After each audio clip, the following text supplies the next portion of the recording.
A very good morning, everyone. Welcome to StudyIQ English. Welcome to the Hindu newspaper analysis with me. I am Saumya. Like every day, you and I will be analyzing the Hindu newspaper New Delhi edition, today being 20th December 2025, almost the closing of a very eventful month.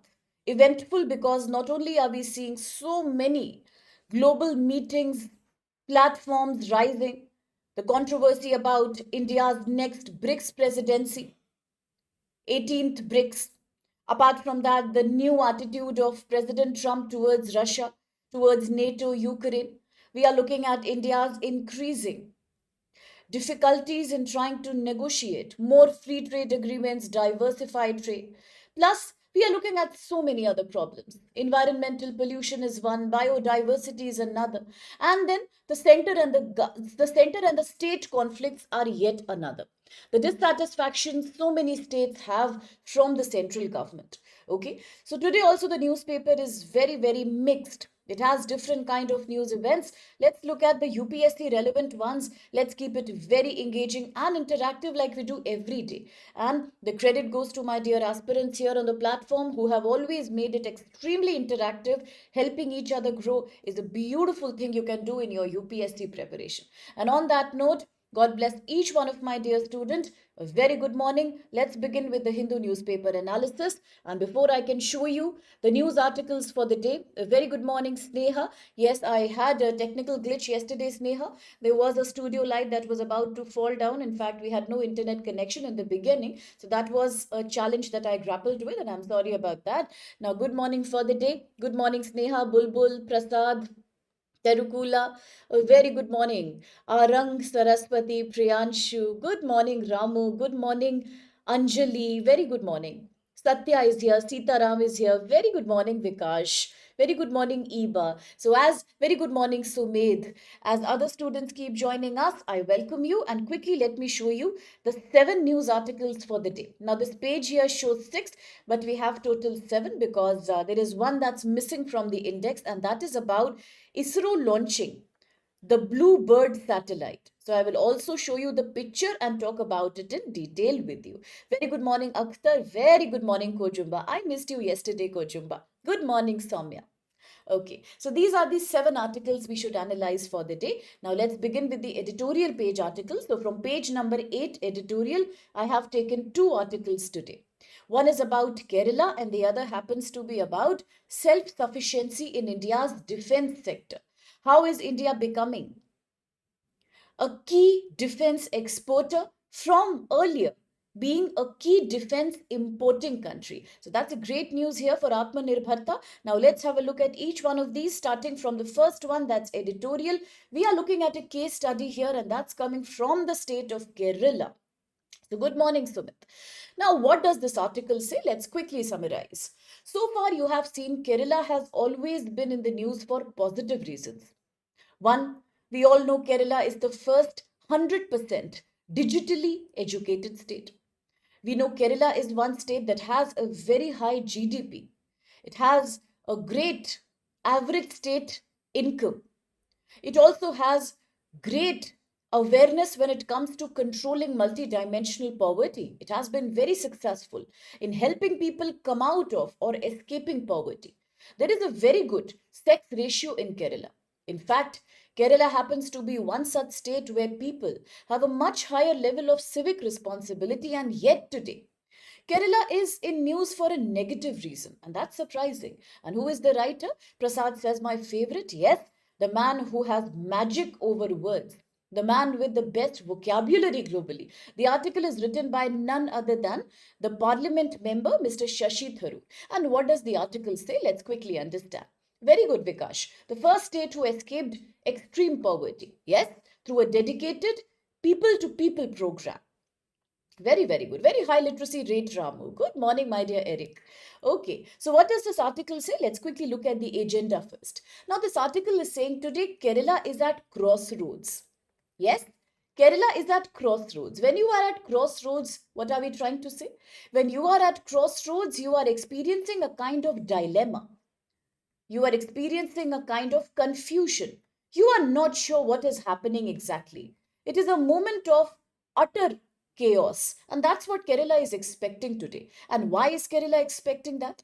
Because Kerala is facing a multi-dimensional crisis. Just now, Vikash spoke about multi-dimensional poverty started by Niti Aayog in 2021.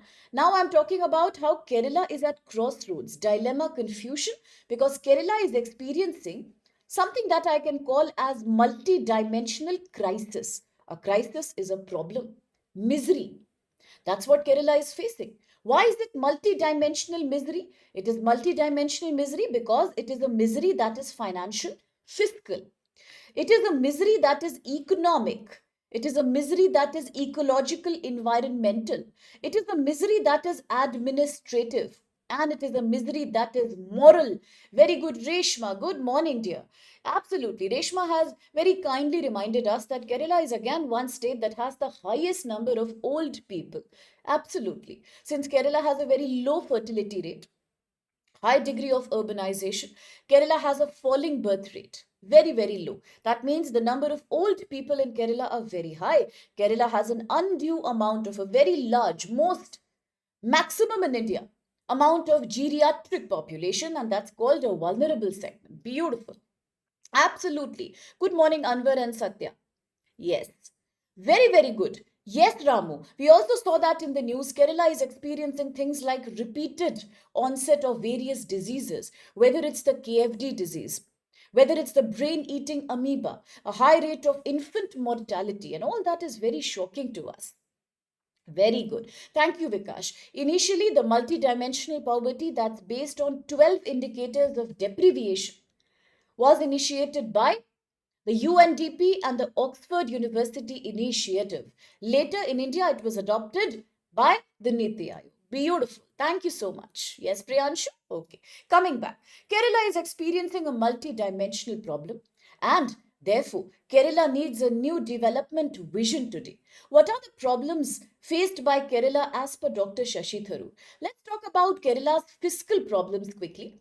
Among these economic fiscal problems, Kerala has the problem of increasing debt.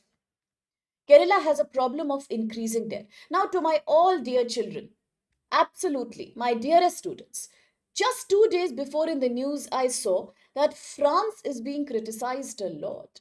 France, a key European Union country, has consistently been in the news because France is experiencing a very high debt level. Debt, your borrowing is too much and you cannot repay that much borrowing. You take too much loan, you can't repay that.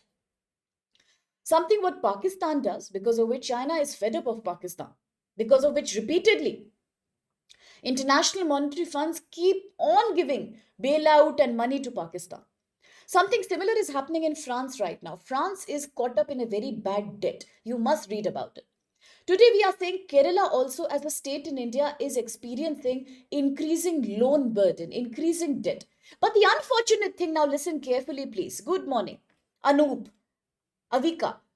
The sad thing is that all this debt and loan in Kerala is not being used to finance capital development projects, but it is used to finance routine expenses.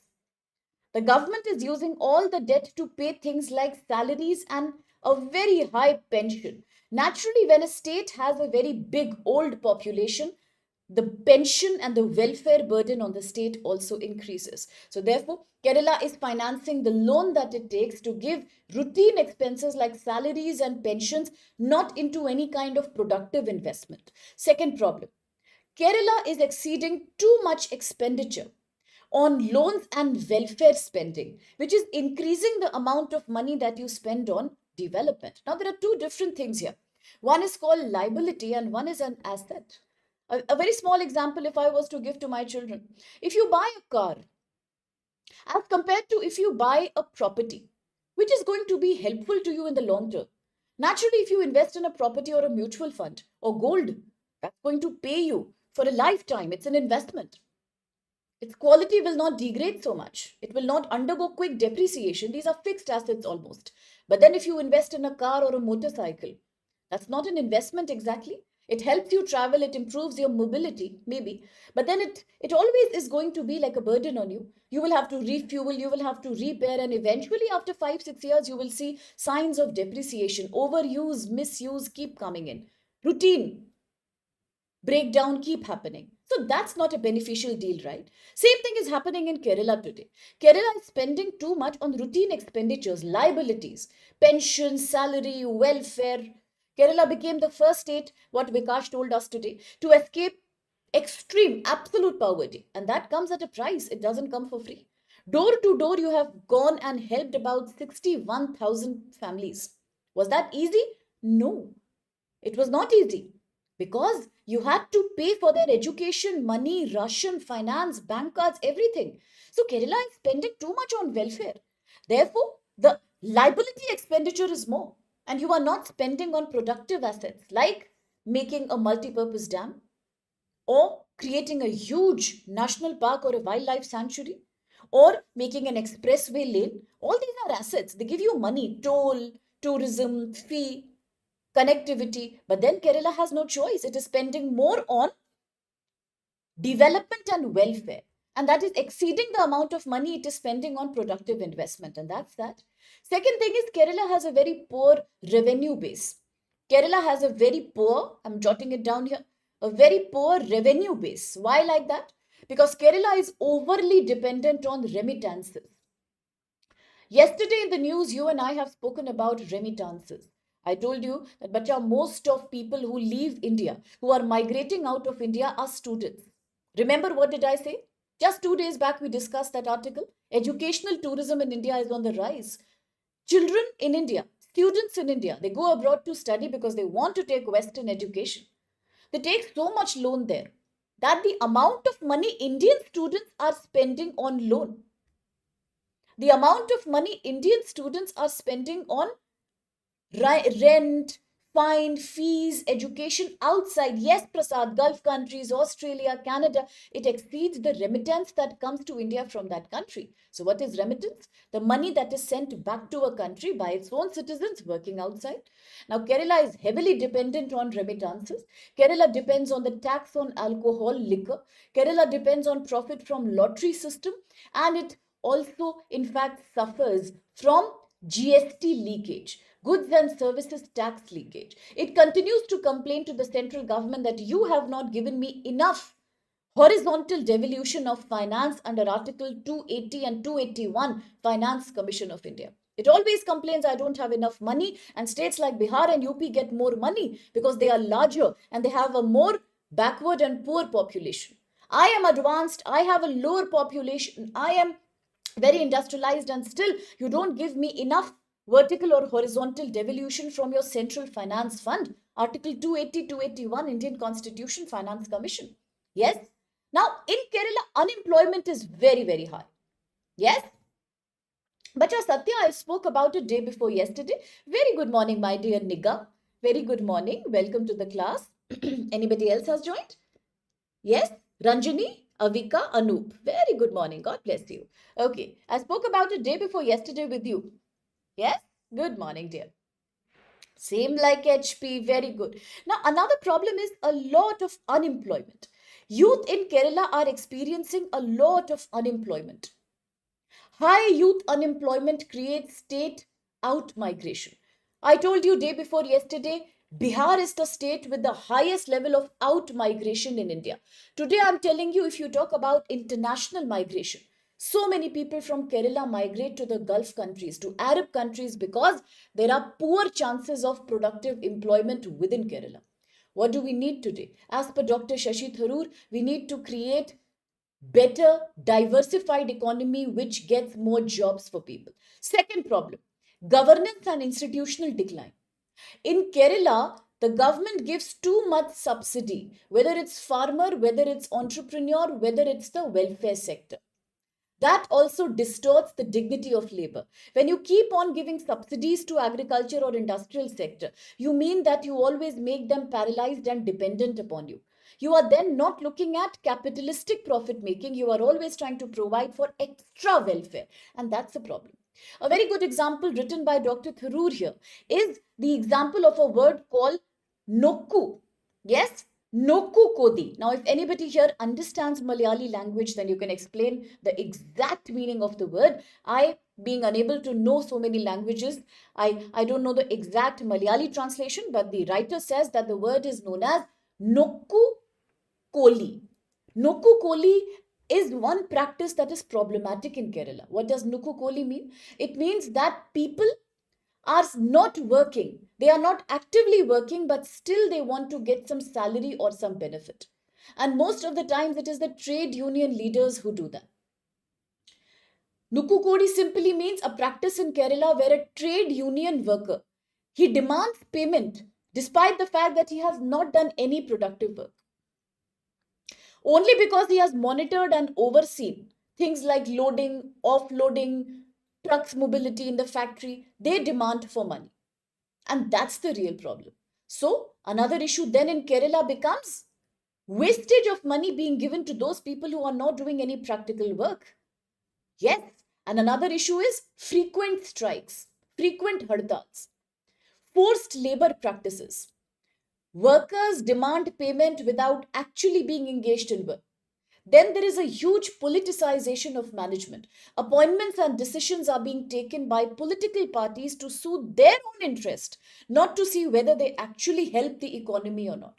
So, as per Dr. Tharoor, what can we do to solve the problem? The biggest solution is to depoliticize bureaucracy. Hire people in the government departments on the basis of merit, not on the basis of their political party links. Kerala is a state that is binary in nature. I'm writing the word here binary. What is binary? Binary means something that has two sides to it. One, two, divided in two. Kerala is a binary state in terms of ideology. There is a clear cut fight between the right wing and the left wing. The communist parties and the non communist parties in between, the governance gets sacrificed. Today, we need to make local bodies more powerful. The government should not interfere too much in private sector, allow for some liberalization and allow for ease of doing business. Dr. Tharoor says, when it comes to changing administrative structure, please reduce the 75% regulation that you have put for the industries and companies to make their base in Kerala. Allow single window permit system, do ease of doing business, digitize governance. Too many rules always call red tapeism, delay and bureaucracy. We can't do that. We need to encourage entrepreneurship and innovation. Only keep the necessary regulations. Otherwise, easily start giving permissions to private sector and industries to set up factories and bases in Kerala. At the same time, make sure you're not compromising on ecology and environment. A very good example of environment ecology is how the brain eating amoeba spread in Kerala. Why did it spread so much? Because majority people in Kerala still depend on well, tube well and underground water.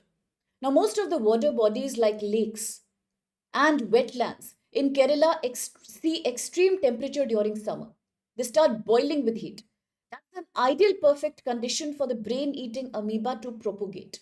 And when people use these open sources of water, yes, the disease spreads rapidly, creating a high level of child and infant mortality. So we need to also look at environmental protocols. Now, we need to move beyond a complete dependence on remittance income and alcohol income from an income that can come from green technology, agro processing, startups, AI, biotech, space technology.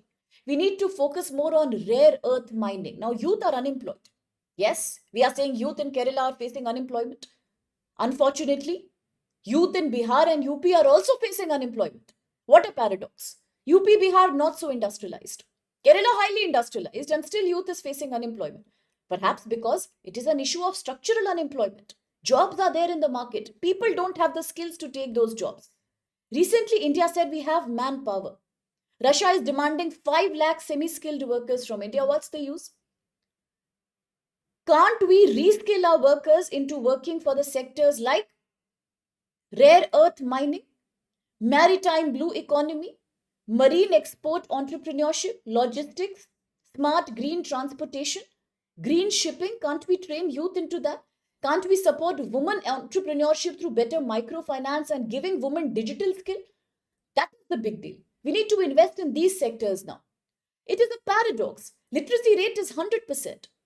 Digital literacy 100%. But there's no advantage. No advantage because people are still unemployed. Why? Because I told you that day. Now the job structure of the economy is changing. So many Indian students are taking PhDs, degrees, and they are spending loans on that. What's the point? All the education that you are taking is not giving you the modern job market oriented skills. What you need is a job skill that translates into income in the modern global job market. See, what a big proof of that. Russia wants 5 lakh semi skilled Indian workers. Some of them will be unskilled also. Why? Because now Russia plans to train them and then employ them. You see how victimized youth become. Yesterday, another news was there which said so many people are again engaged in Russia-Ukraine war, and these are innocent Indians who were promised a job but they are sent to war. Same thing happens in Israel-Palestine as well. Why? Because somewhere we are failing to reskill and train the youth. Just taking mere education. What do you mean by digital literacy? Anybody who can switch on a computer, check an email is called digitally literate. Does that mean that person will get a job? In today's modern job market, which needs AI, machine learning, data interpretation, translation, all that? No. Everyone is digitally literate. Everyone is using a mobile phone. So many people are. But does that mean they are fit enough to get white collar jobs? They aren't. That's the paradox we are looking at. On number, you can make people 100% digitally literate. That's a wow. But that doesn't mean these people are now skilled enough to take up the modern job market jobs. They aren't. That's the catch here, okay? So now Kerala should also therefore focus on better incentives to bring back highly skilled people. Most of the highly skilled people from Kerala migrate to the Gulf countries. It is understandable because income is more over there. Tax regime is simpler over there. But we need to attract more innovation and entrepreneurship to bring those people back. We need to protect the investors by not harassing them with too many government regulations. And ultimately, Kerala is God's own land. So promote environmental friendly tourism, green tourism, cultural experiential wellness tourism. Kerala is a great area for medical, alternate medicine, and herbal tourism. Let's promote that. We need to promote that. Yes, and at the same time, post COVID, we also need to think of inclusivity. Kerala is strictly binary between left wing and right wing. Understand that people are not getting any support from this hardline ideology. What people need is coexistence and sympathy. We should take inspiration from Sri Narayana Guru led model, social reform and inclusiveness. Yes, and at the end of the day, Kerala is experiencing severe damage from quarrying, sand mining, dirtying of wetland, climate change. So we need to create another mission called Clean and Green Kerala Mission 2030. Reduce drug abuse among youth. Create rehabilitation centers for them.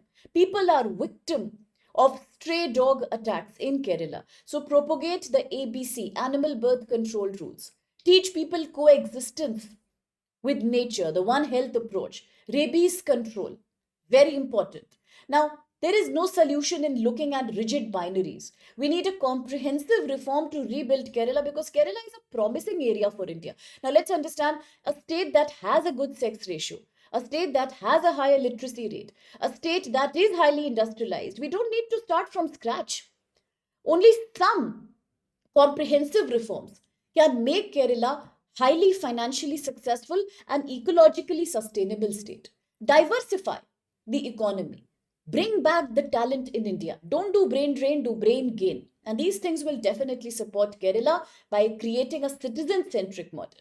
Okay, that's what this article says. Now, this is a slightly abstract article, I would say. The second article today is also very abstract, but that's fine. That's the main point made by Dr. Tharoor. Okay, now interestingly, for this time, I haven't seen many difficult words being used by Dr. Tharoor. I thought we'll learn at least 10 new words from this article, but that hasn't happened. So he has been very, very humble in writing this article, I suppose.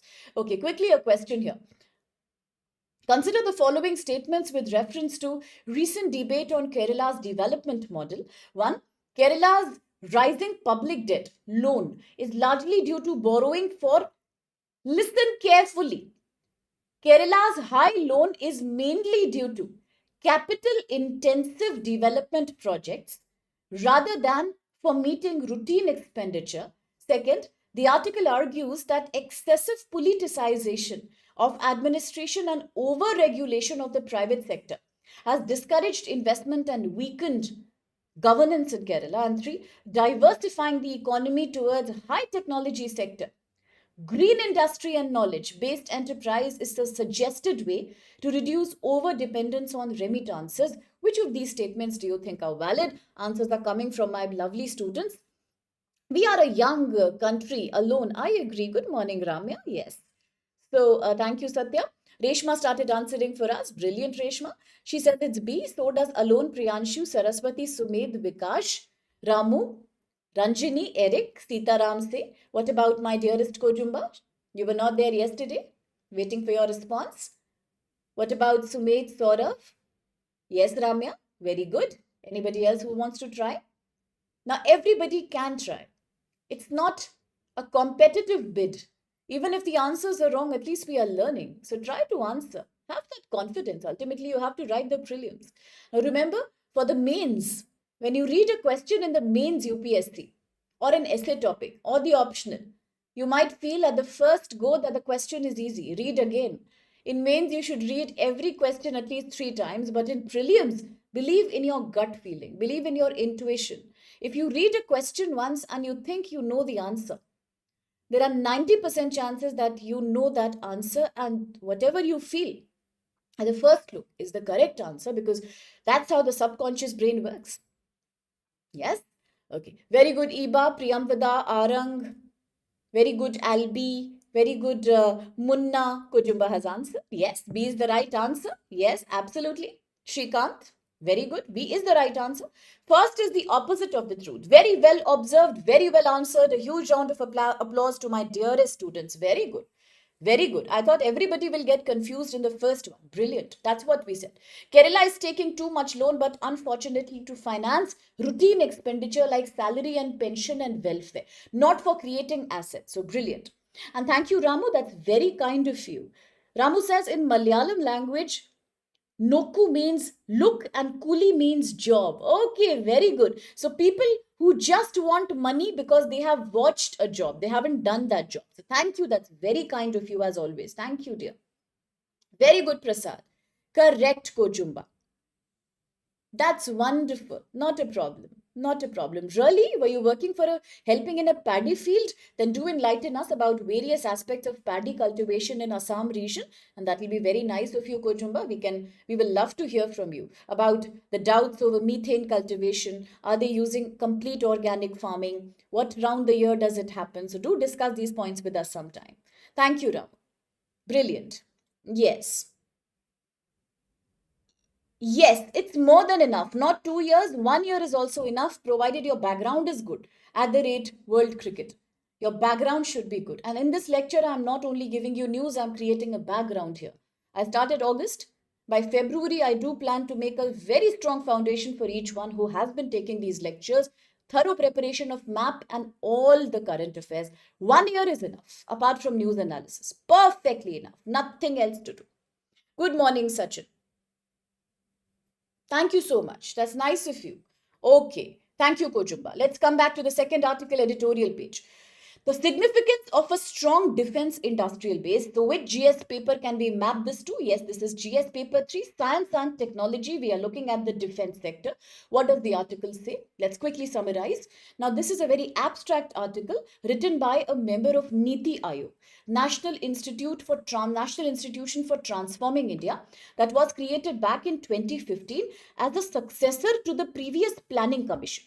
Always remember, Planning Commission used to create top to bottom plans, 5 year plans, not Niti Aayog. Niti Aayog is a think tank that's based on the idea of cooperative federalism.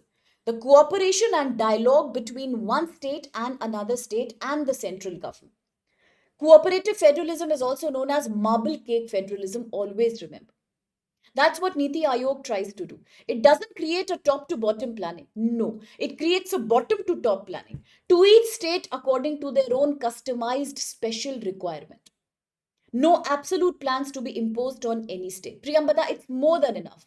1 year. Perfect. That's brilliant, Prasad. I'm there for you. Don't worry, you will pass, no doubt. Coming back to the article. What does article say? Article say India's dream of becoming a developed country, Viksit Bharat by 2047.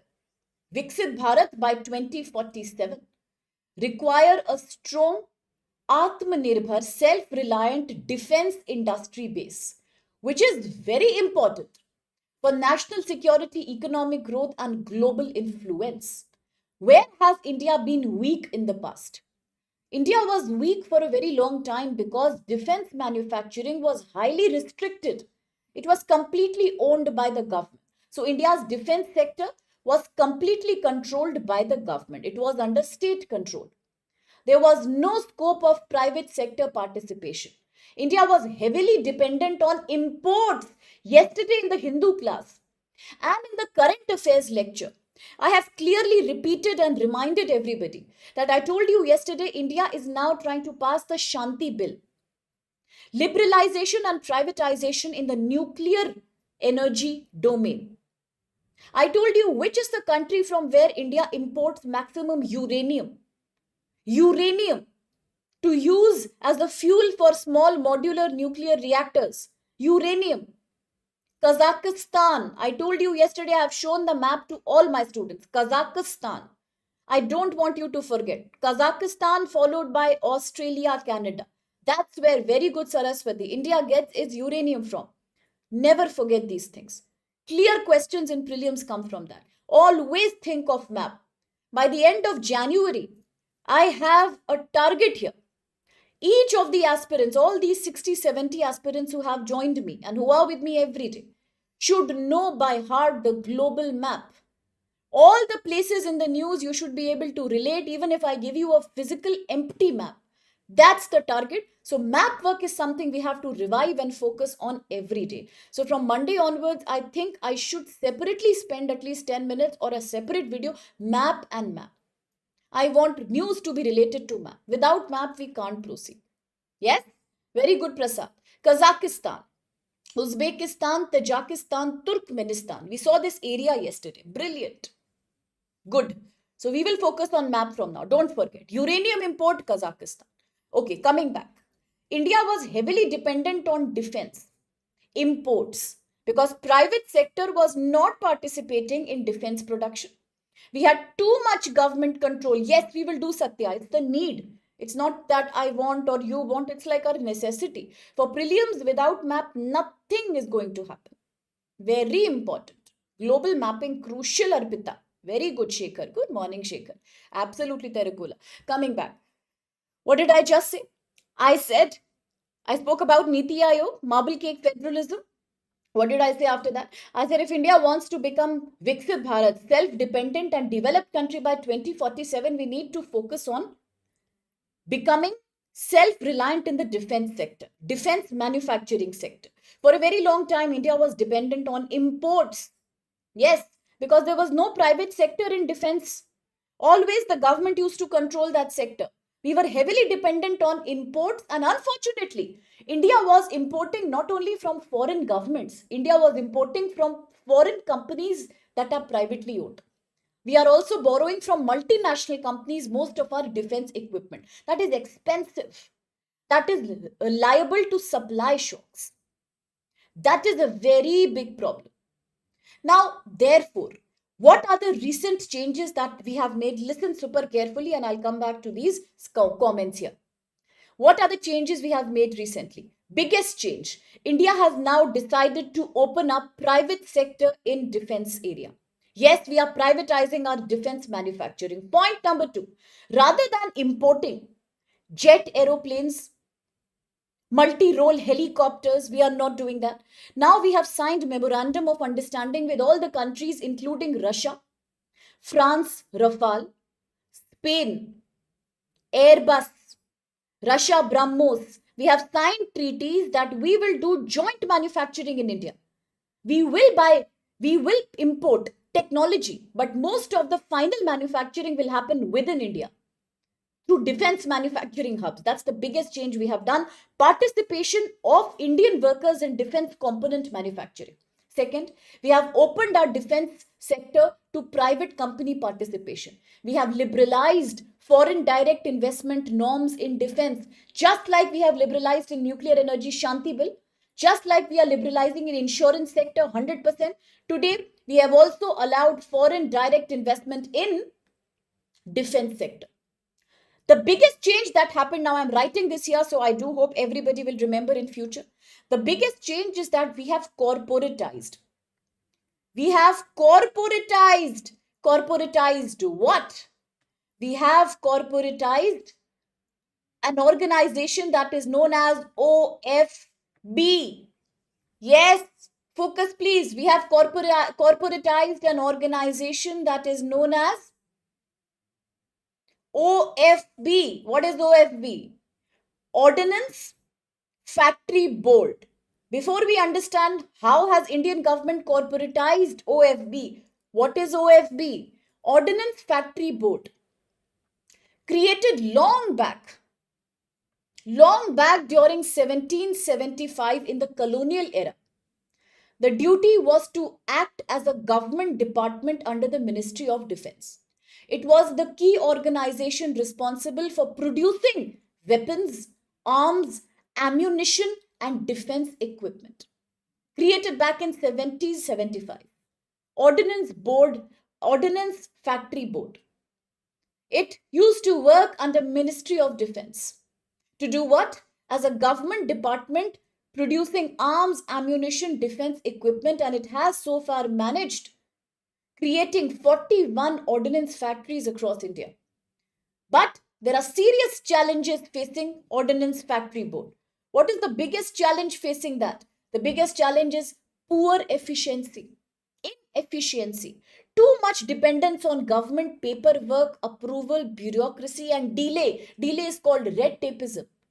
Extremely expensive deals, low responsibility, limited scope for innovation.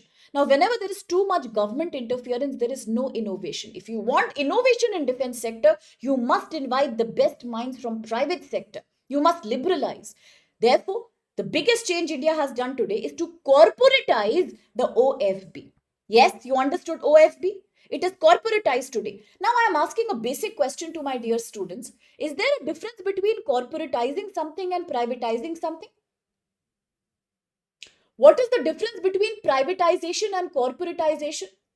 Are these two same things or are these different things?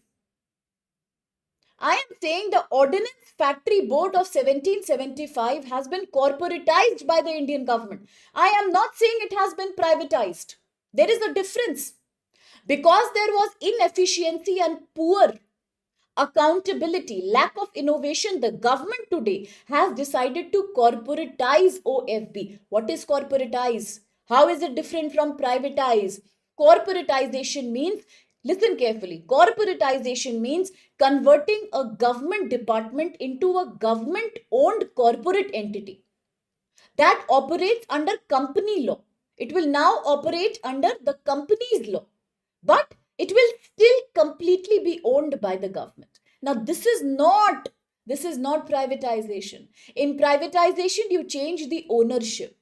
If we privatize something, we give it to the control of private companies.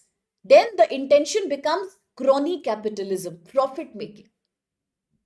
Corporatization is not like that. Corporatization means you are registering an organization under the Companies Act of India. Yes, but still it will continue to be owned by the government. The only difference is now it has become a corporate entity under the Companies Act. It's not privatized. It's still owned by the government. Yes, there is a difference. I hope it's clear. I hope it's clear now. Yes, there is a difference between the two. Now, what are the other changes made to OFB? Thank you, Ramu. That's wonderful. Great explanation. Privatization is transferring a government company to a private ownership. What am I doing? Corporatization means, I'm sorry for the fumble. Corporatization means you are actually retaining the government ownership, but you are now registering it under the Companies Act and you will operate as a business entity. There is a big difference. Clear? Wonderful. Sumit Terukula Satya. Thank you, Ramu. Thank you, Shekhar. Yes? Now, what other changes have been made?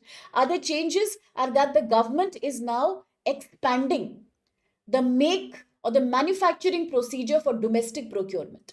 Government is allowing private companies to come and do innovation and create defense startups. We are overall planning to increase our defense production.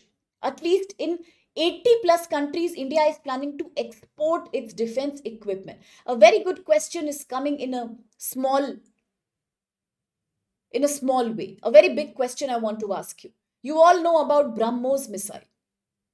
India, Russia, Indian ISRO and Roscosmos initiative. If I ask you, which was the first country to buy the BrahMos from India, which is now the second country which is also signing a multi-billion deal to buy BrahMos from India, what will be your answer? What will be your answer? I am talking about India, Russia, BrahMos.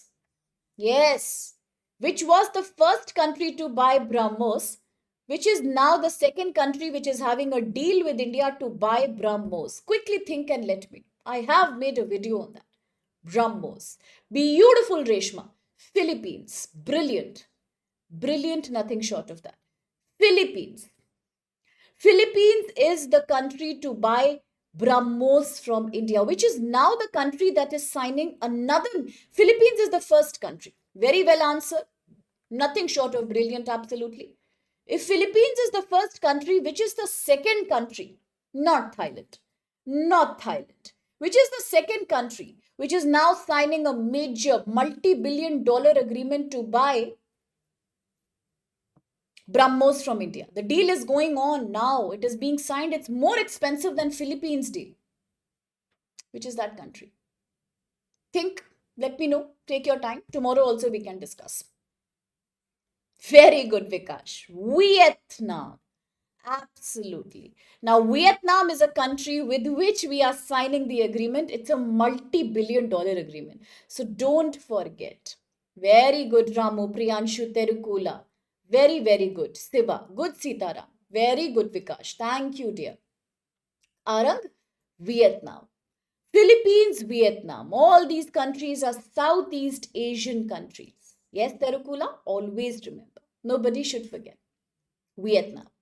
Remember BrahMos. Now coming back, India will now export defense, no problem dear. India will now export defense equipment to 80 and more countries. India's defense manufacturing ecosystem is therefore getting more mature. Now, why do we need to become so self-sufficient in defense? Because the world is under conflict.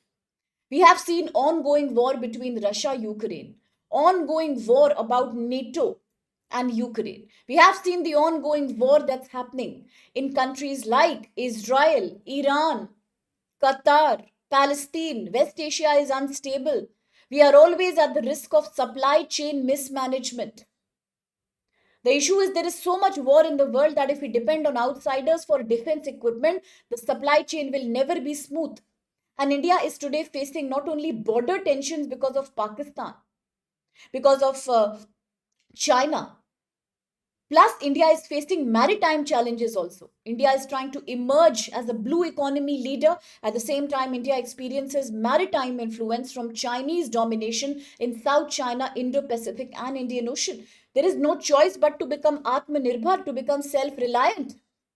What are the need for future reforms? One, create more MSME, more medium and small scale industries in defense and startup. Don't allow for any delay in export licensing. Do joint ventures, public-private partnership you should allow. You need to achieve 50,000 crore defense export income by 2029. Yes, simplify the procedures and ease of doing business.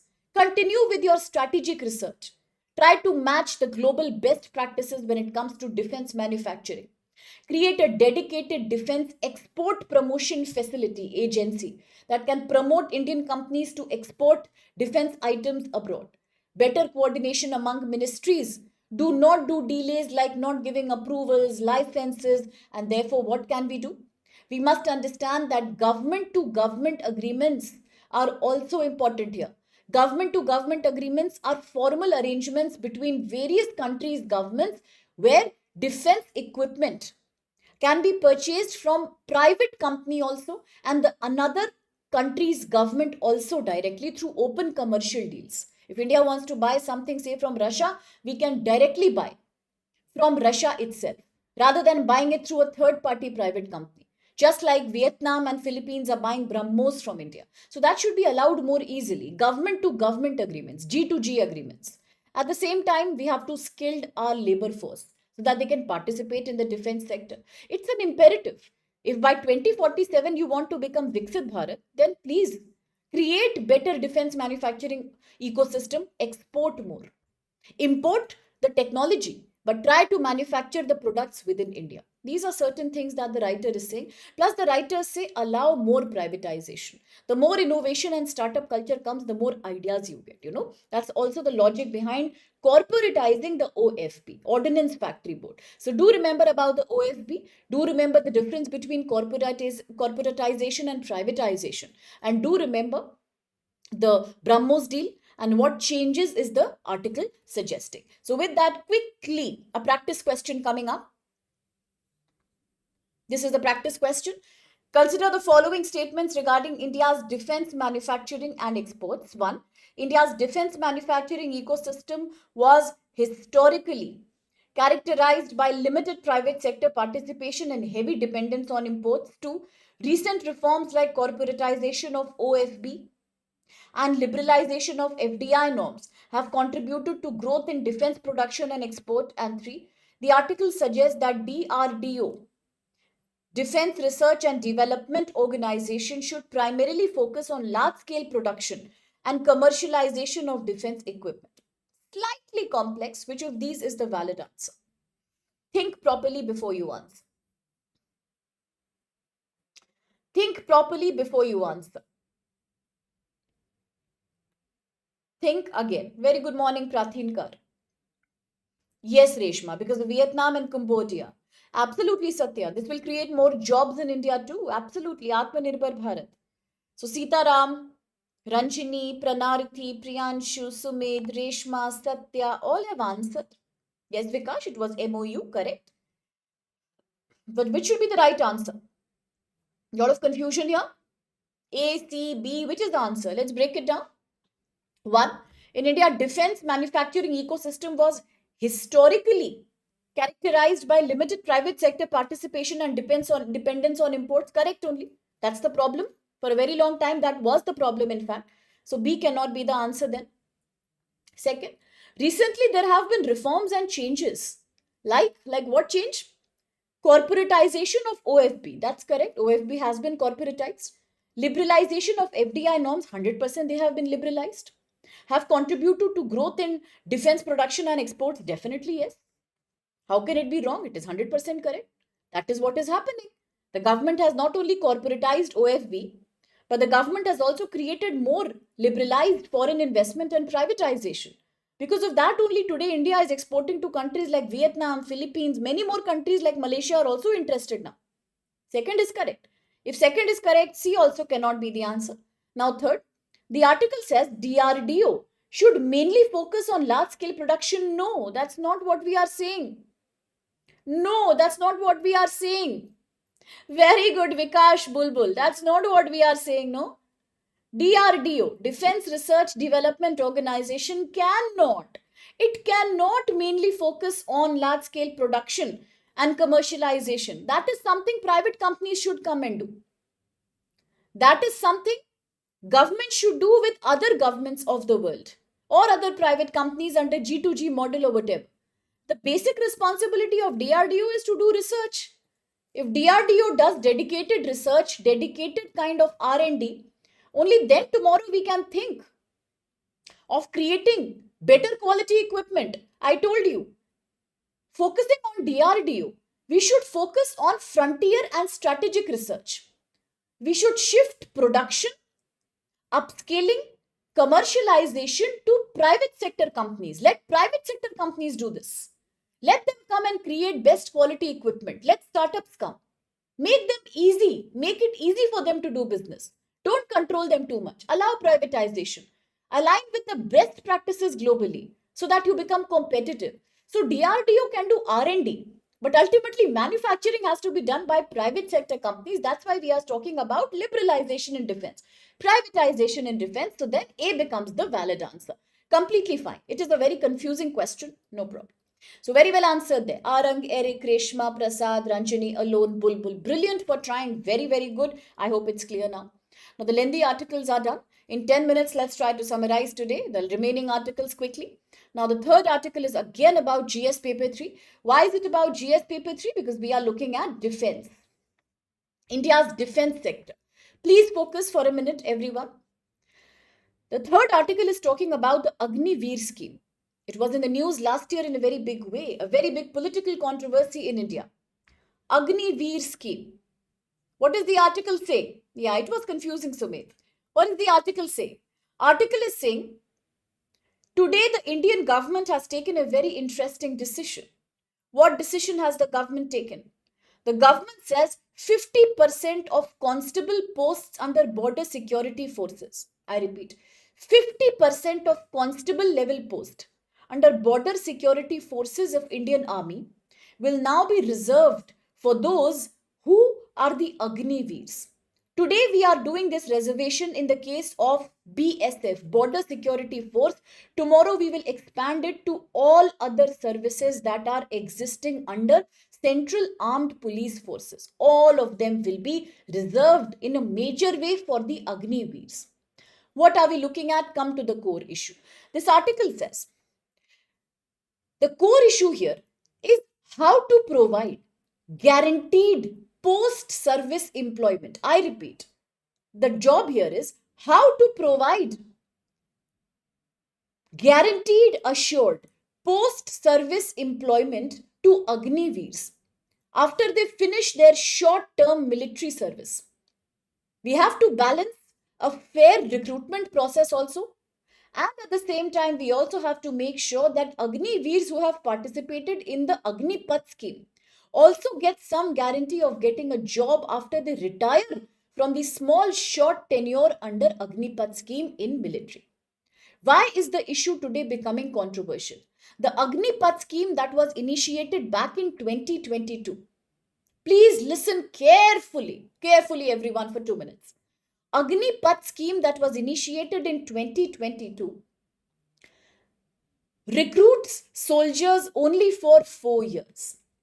Agnipath scheme 2022 recruits soldiers only for 4 years with only 25% of them retained in regular armed forces. The remaining 75% face uncertainty. They may have to leave the military service after 4 years agreement, 4 years contract, and then they may have to go back to their previous jobs or any job that they want. This uncertainty for 75% people has also created protest in India, violent protest. It became a major political social concern, especially during 2022, 23 and 2024. How has the government responded? Today, the government has done a policy change. The policy change is that government says, I will expand the reservation in Central Armed Police Forces for ex-Agniveers up to 50% from the existing 10%. So from existing 10% reservation today, Agniveers, the 4-year contract soldiers under the Agnipath scheme will be given up to 50% reservation when it comes to vacant posts, vacant jobs under CAPF services. First of all, it will be notified for the Border Security Force, BSF, and then slowly it will be expanded to all other services that are covered under Central Police Services, CAPF. All of them will be included then. So from 10% to 50% reservation has been initiated now. First, it starts from Border Security Force. Tomorrow, it will be expanded to all the services. And what are the exemptions given to Agniveers? 1, 50% reservation. 2, they will not be experiencing any kind of physical standard test or physical efficiency test, just like normal candidates do. When they want to get a job in Border Security Force or become a constable, they have to go for a fitness test. But if you are an Agniveer who has worked under the military under Agnipath scheme for 4 years, now you don't have to go for any mandatory physical test. Fitness test is not needed for you.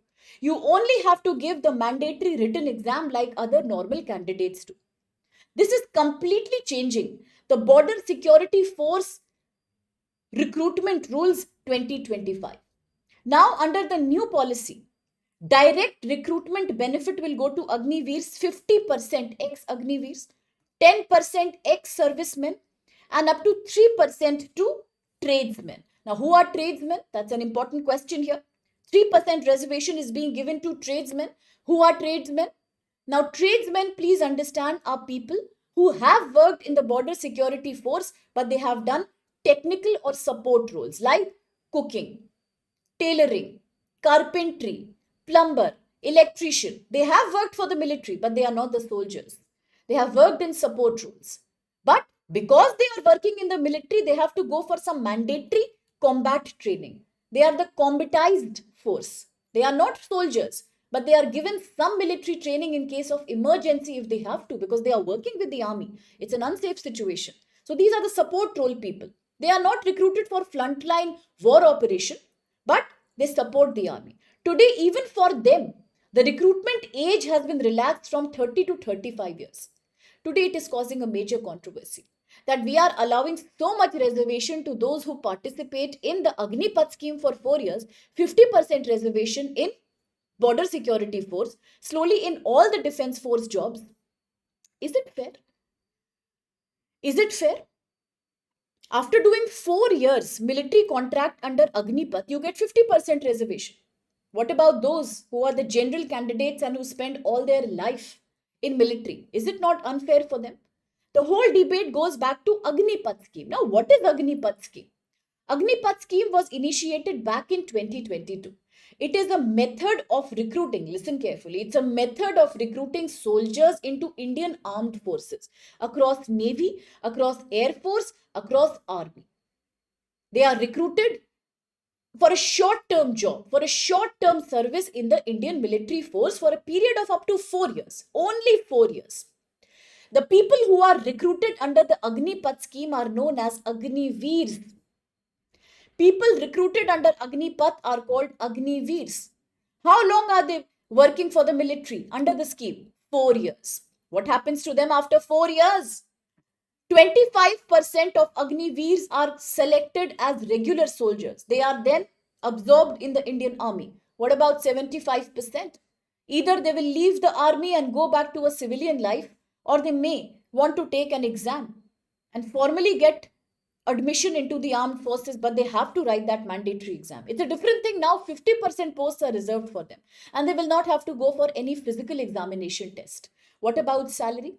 Monthly salary for these people increase every 4 years.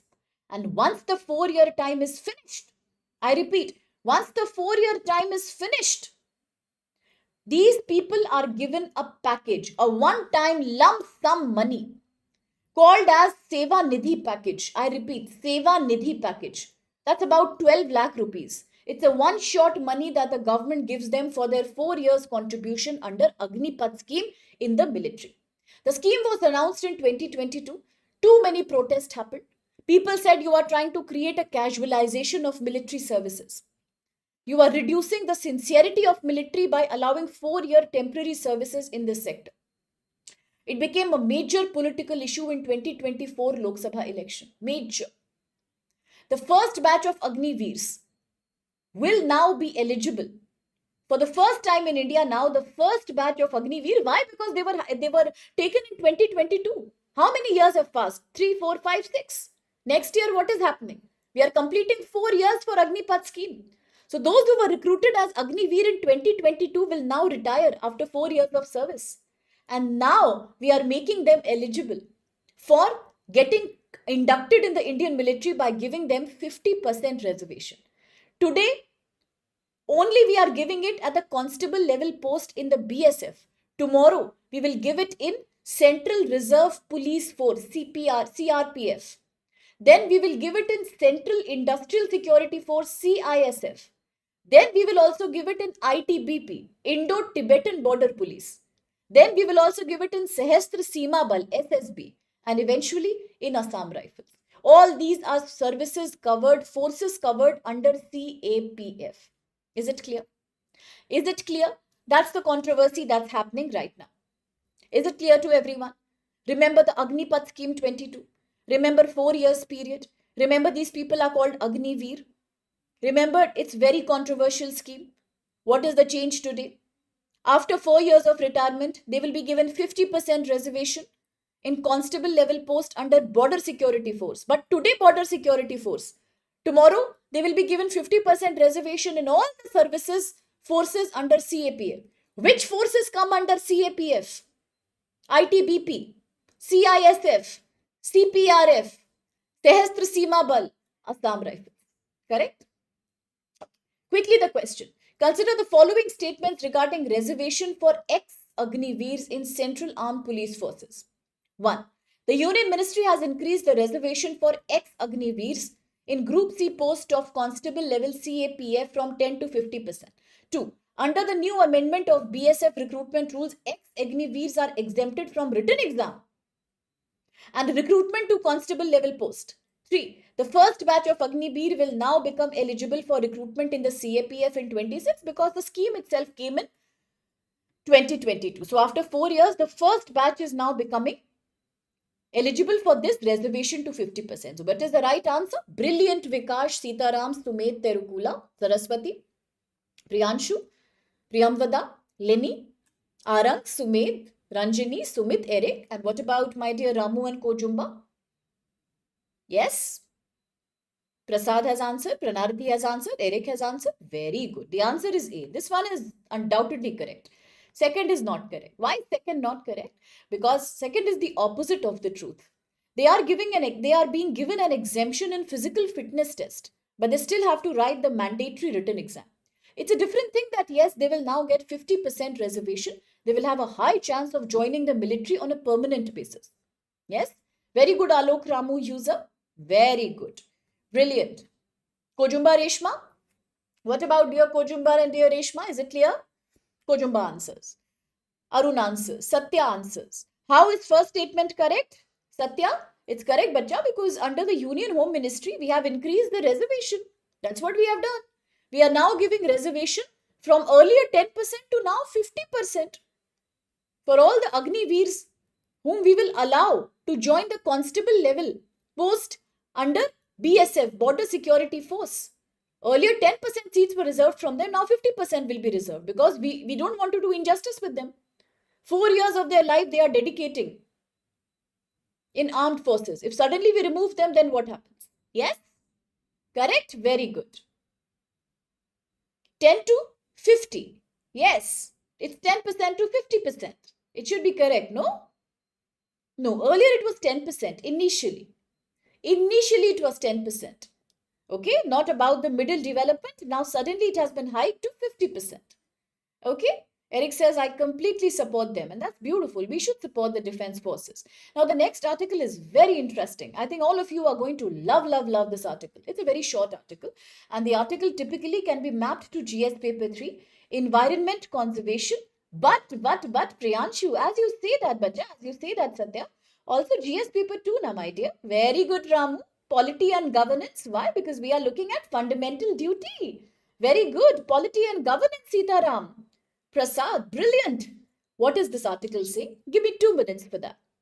Article says, the Supreme Court has clearly said, Supreme Court of India has clearly said that companies in India, corporate organizations in India have to maintain something that's called as corporate social responsibility.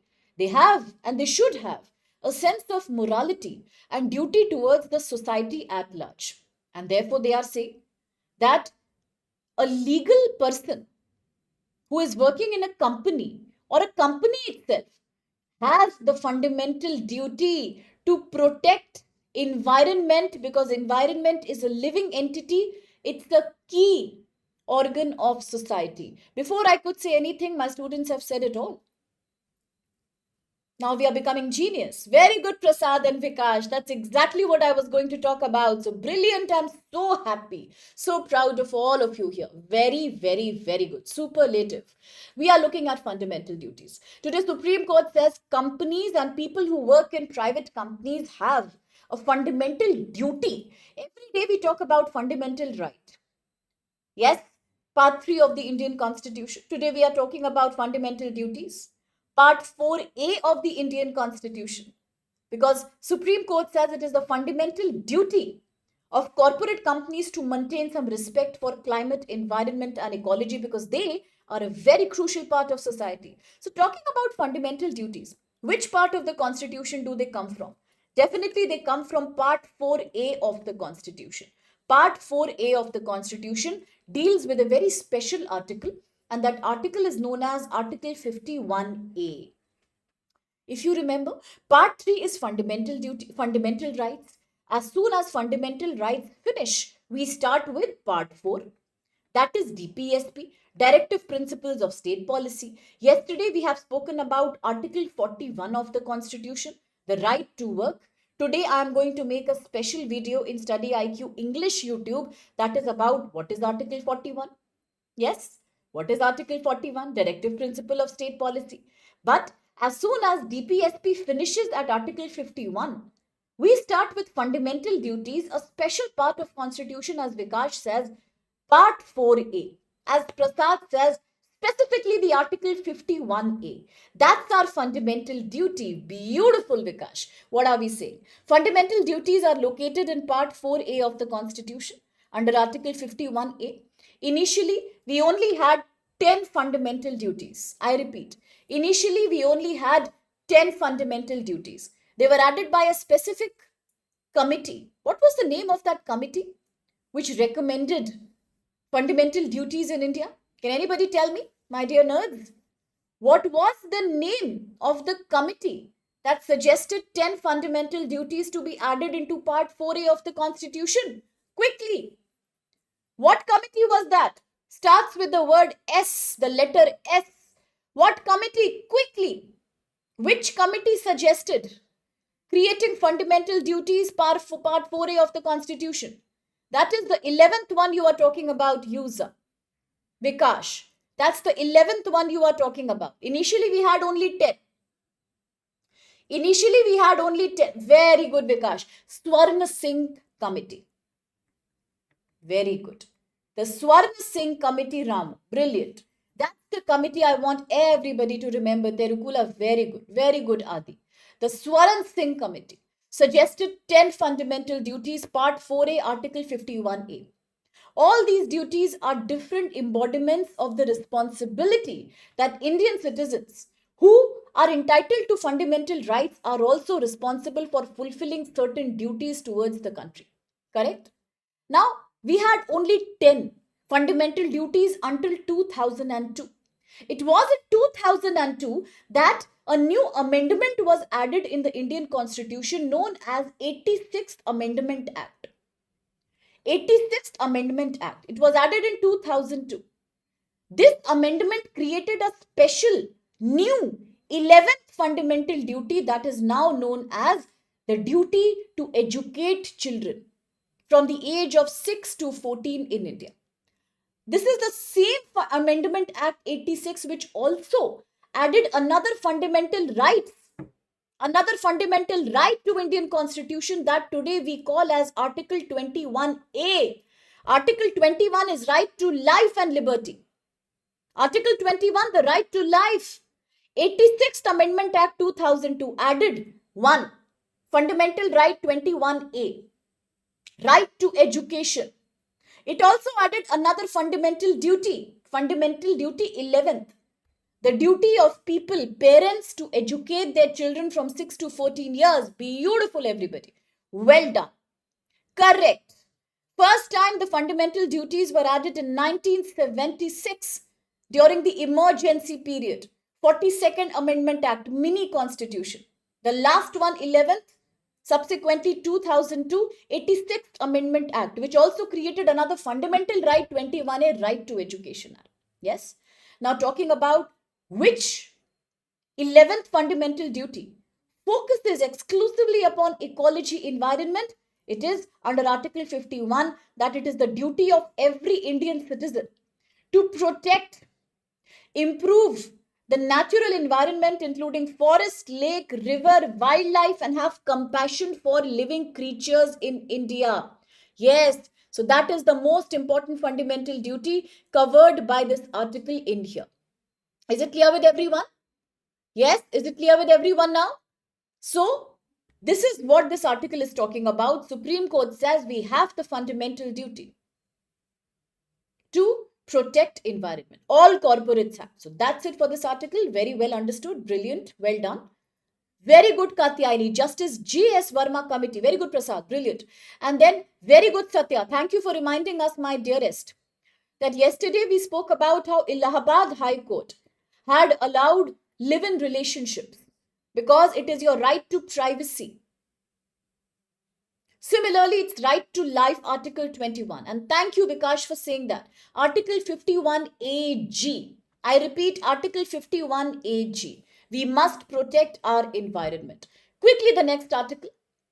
Bangladesh is experiencing a severe violence again. Recently, it was under violence because of deportation of Miss Sheikh Hasina and Khan Kamal, the Home Minister. Both of them were awarded death sentence by the International Crimes Court, Bangladesh. But she has taken refuge in India. For India, it becomes a major geopolitical issue whether to deport her back or not. Yes. Today, once again, there is a violent protest in Bangladesh. Why? Because the top leader, the key leader, because of whom Sheikh Hasina's party had to be abandoned, because of whom Sheikh Hasina had to leave the office, a leader by the name of Sharif Osman Hadi. He has died. And now the fact that he has died, the leader of Inqilab Morcha, yes, the leader of Inqilab Manch, he has died. And because of that, there is a massive protest in Bangladesh. Once again, a complete mayhem being created in a country which was soon looking at elections. There is attack on minorities. There is a complete disrupting of all civil society processes. And that is what is happening. Various parties are blaming each other for his death. And the various cities are now full of protest and activism. It's a very dangerous situation in Bangladesh right now. And here, a quick map of Bangladesh. As I always say, let's relate it to the map. So that's what we can have a look at. Here is Bangladesh. You can see that the critical location of Bangladesh. To the south, notice Myanmar, once again being into civil violence because of the Janta regime. The Janta who had conquered Myanmar in 2021, Myanmar. Then you can also have a look at India, the border with India. Yes, surrounded all three sides by India. To the south, Bay of Bengal. On that note, I want you to answer me a quick question before I proceed with the next prelims news. With which country does India share the longest land border? I repeat. With which country does India share the longest land border? Options: Nepal, Bangladesh, Pakistan. Quickly. Quickly answer me the question and I move on. Yes, with which country does India share the longest land border? Pakistan, Bangladesh, or Nepal? Are you sure, Reshma? Satya, Vikash? Very good. Absolutely. Brilliant. India shares the longest land border with Bangladesh. Very, very, very good. Always remember, Bangladesh is in news, the longest land border. A very important news was made by Bangladesh very recently, and that was the controversy about India and China both creating dams on various tributaries of rivers that flow into Bangladesh. Bangladesh became the first Asian country to join UN Water Convention, United Nations Water Convention. First Asian country to join that. Very, very good. So do remember these two things about Bangladesh. Now, quickly, the next one. The shortest is with Afghanistan. Very good. The unrecognized. The unrecognized. What border is that which Taliban doesn't recognize? Durin line? Yes? Very good, Priyamvada, Saraswati, Satya. Vikash, thank you for giving us the number. Thank you, Satya. Very, very good. Correct, user. Very good. Shortest Afghanistan. 106 kilometers, Prasad. Brilliant. Quickly, the next article, the last one. ISRO is now ready to launch a satellite from America. ISRO is launching this satellite. What is so special about this satellite? The name of the satellite is Bluebird 6 satellite. I repeat, GS paper 3, Defense Technology Space. Bluebird 6 satellite. What is so special about Bluebird 6 satellite?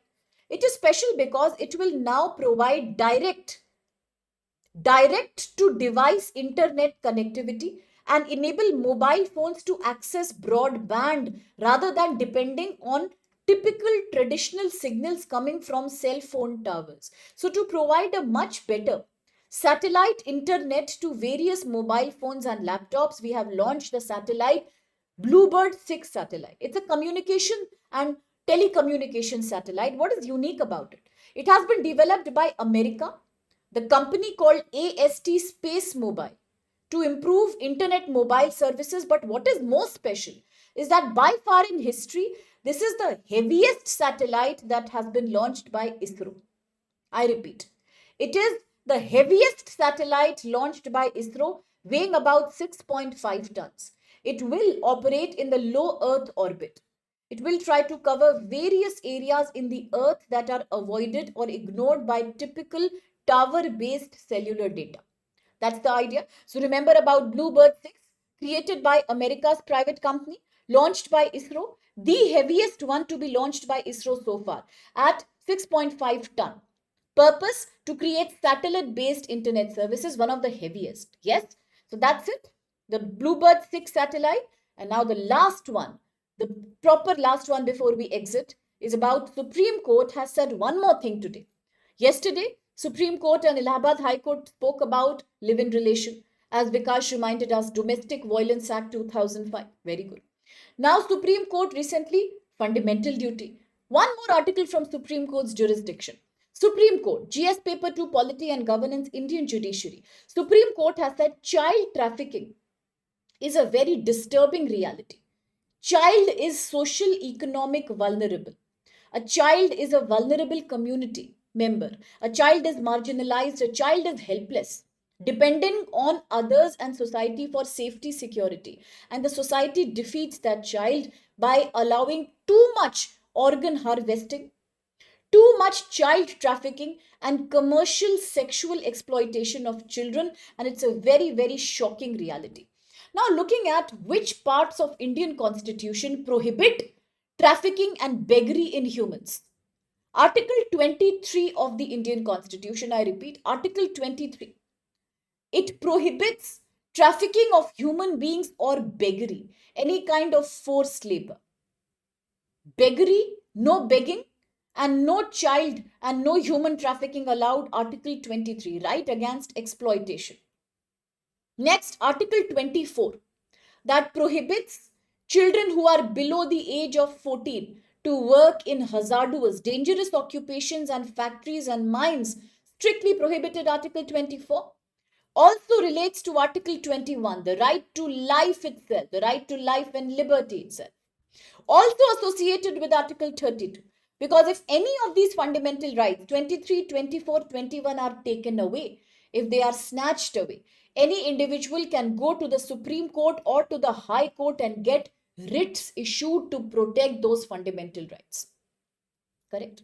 Now, looking at legislative aspect, Indian Penal Code. The Indian Penal Code, through an amendment created in 2013, amendment is called Criminal Law Amendment Act, has added Section 370 and 370A to the Indian Penal Code. And what do they do? What do they do? Indian Penal Code Section 370, Section 370A. Now remember, whenever we talk about Article 370, you are reminded about Kashmir. Special status to Jammu Kashmir. It was removed later. Article 370. Then remember, we speak about Article 371. It was also in the news in the Ladakh issue when we spoke about special status given to certain states, certain areas of certain states that need more development. Yes, today we are looking at not article.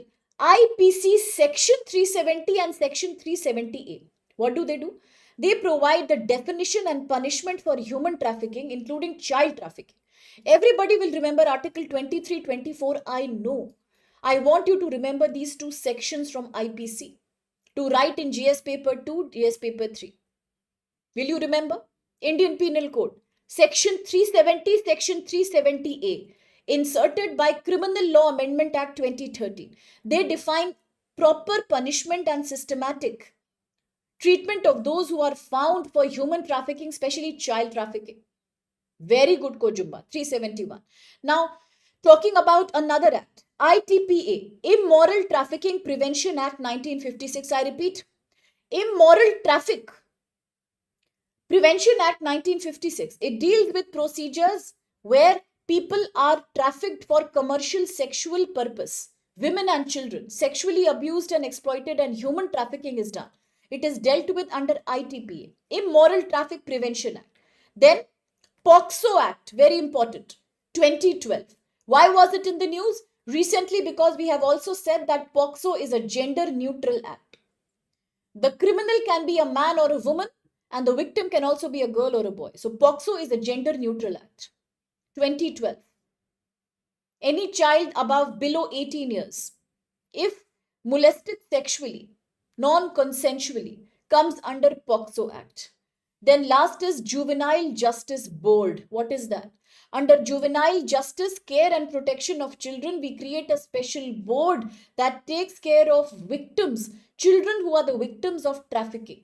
It tries to give them psychological cure, social therapy, interaction, and tries to give them medical treatment, who are experiencing various forms of child exploitation against cognizable offenses, right? So please remember all these. Very, very good. IPC replaced by Bharati Nyaya Sanhita 2023. The last question for the day. Consider the following statements, please. 1. Article 23 of the Indian Constitution prohibits traffic in human beings, beggar, forced labor, and allows state to make laws for their prevention. Men Commission 2025, very good. Yes, because we are trying to create gender neutral laws. Very good, Prasad. Now, second one, the protection of children from sexual offences, POXO Act. The protection from children from offences, POXO Act. 2012 criminalizes sexual abuse, sexual harassment, and pornography, including children below 18. And 3. Article 23 and POXO Act make violations of their provisions non-cognizable and bailable offense. Now, I need you to look at that carefully. I'm talking about how under POXO as well as under Article 23, offenses are non-cognizable and they can be bailed out. You can get a bail even if you are found guilty under this. No problem. Good morning, Subha. So what's the answer? Reshma, Sitaram, Vikash, Priyanshu, Sumit, Diksha, Alok, Arang, Terukula, Prasad, Ranjini, Kojumba, Sitaram, all are saying that A is the right answer. So it is absolutely correct. First, second are very, very correct. So whenever we talk about child abuse and beggary, now remember yesterday I have made a video on the main channel, StudyIQ. It was about why is Saudi Arabia and UAE sending back so many Pakistani nationals. All of them are deporting Pakistanis. Why? Because Pakistani nationals have been found into cases of trafficking and begging rackets in all these countries, including countries like Oman, Australia. So that's when also Article 23 came in the picture. Article 23 very important in India. Article 24 very important. POXO Act important. Yes. At the same time, POXO Act being gender neutral very important. And the offences under POXO and Article 23 that deal with commercial exploitation of children and women cannot be given bail for. They are non-bailable. Yes, and they are cognizable offences, not non-cognizable. That's very clear to understand. That's it for the day then. We are done with all the articles. You did? Thank you so much, Prasad, for that. Begging issues are. Okay, so I'll take your leave then. I think we are done. Thank you so much for your kind and lovely and enthusiastic participation. I am just hoping to see each one of you clear the prelims, whether it's next year or whether it's in 2026. Okay, that's correct, Satya. That's correct, Satya. In a way, we can say that. Very sad but true. Juvenile Justice Act 2050. Very good. Rehabilitation. Providing help to those who have broken laws, but they are still children, so we don't punish them. We just try to rehabilitate them. Beautiful. Classes, I'll have two classes. Two classes. One on Article 41 and the other is a suspense. That we'll see in the evening. Thank you. God bless you. God bless each one of you, bacha. Lots of success, good health to you. Take care of yourself. Study regularly. Be very, very positive. Do not waste time on social media. Focus and look at maps and join me every day because we have to pass the prelims anyhow. So God bless you. I'll see you later. Bye Sumit, bye Prasad, bye Priyanshu, Sitaram, Kojumba, Ramu, Vikash. Bye Subha. You can see the video later. Bye Reshma. Thank you, dear. Bye Anup, Pranarithi, Arang. Okay. Bye Priyamvada. Bye Aru. Bye bye Pranarithi. Bye bye Satya. Bye bye Ranjini. Bye bye Iba. Bye bye Akhtar. Bye bye Alok. Bye bye Terukula. Bye Prasad. Okay, who else is there with me today? Bye Satya. Satya I mentioned. Bye Arang. Bye Priyamvada. Bye User. Urupam is not there today. Okay. Bye bye. Who else? Saraswati. Bye Saraswati. Eric was here with me. Bye Eric. Bye Deeksha. Bye Adi. Bye Sumit. Vikrant. Okay then. All of you who were there with me. Bye bye. God bless you. Bye Vikash. Bye Saraswati. Bye Arpita. Bye Codename World Cricket. Okay, I'll see you tomorrow. God bless each one of you. Thank you so much, Pranarithi. Bye bye, Priyanshu. See you. Bye, Eric. God bless you.